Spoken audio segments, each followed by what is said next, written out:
Hi hello నమస్తే welcome to show time. గత ఏడాది దేవరాతో బ్లాక్ బస్టర్ హిట్ను ఖాతాలో వేసుకునే ఎన్టీఆర్ తన అభిమానుల కోసం మరింత వేగం పెంచాడు. RRR కోసం దాదాపు 3 ఏళ్ల సమయం తీసుకోవడంతో ఈసారి అలాంటి గ్యాప్ రాకుండా చూసుకుంటున్నాడు. ప్రస్తుతం వరుస సినిమాలతో దూసుకుపోతున్నాడు. ఇప్పటికే హిందీలో హృతిక్ రోషన్తో కలిసి వార్ 2 చిత్రాన్ని పూర్తి చేశాడు. ఈ సినిమా ఆగస్టు 14న విడుదలవుతోంది. అలాగే రీసెంట్గా ప్రశాంత్ నీల్తో డ్రాగన్ మూవీ స్టార్ట్ చేశాడు. వచ్చే సంక్రాంతి బరిలో ఈ మూవీ ఉండేలా ప్రశాంత్ ప్లాన్ చేస్తున్నట్లు తెలుస్తోంది.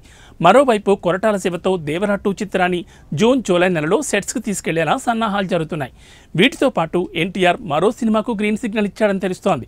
Jailer fame Nelson Dilip Kumar దర్శకత్వంలో ఓ భారీ పాన్ ఇండియా మూవీకి కమిట్ అయ్యాడట. ఇప్పటికే కథ విన్నాడని, అది బాగా నచ్చడంతో వెంటనే ఓకే చెప్పాడనే టాక్ వినిపిస్తోంది. ఈ చిత్రాన్ని కూడా ఈ ఏడాదిలోనే మొదలు పెట్టాలనుకుంటున్నాడట తారక్. దీంతో బ్యాక్ టు బ్యాక్ క్రేజీ ప్రాజెక్టులతో అటు అభిమానులకు ఇటు ప్రేక్షకులకు వరుస ట్రీట్ ఇవ్వాలనుకుంటున్నట్లు తెలుస్తోంది. ఇలా సూపర్ స్పీడ్తో ఎన్టీఆర్ సినిమాలు చేయడం ఫ్యాన్స్కు ఆనందాన్నిస్తోంది. ఇది ఇవాల్టి షో టైం. మరిన్ని ఇంట్రెస్టింగ్ మూవీ అప్డేట్స్తో రేపటి షో టైంలో మళ్ళీ కలుద్దాం. నమస్తే.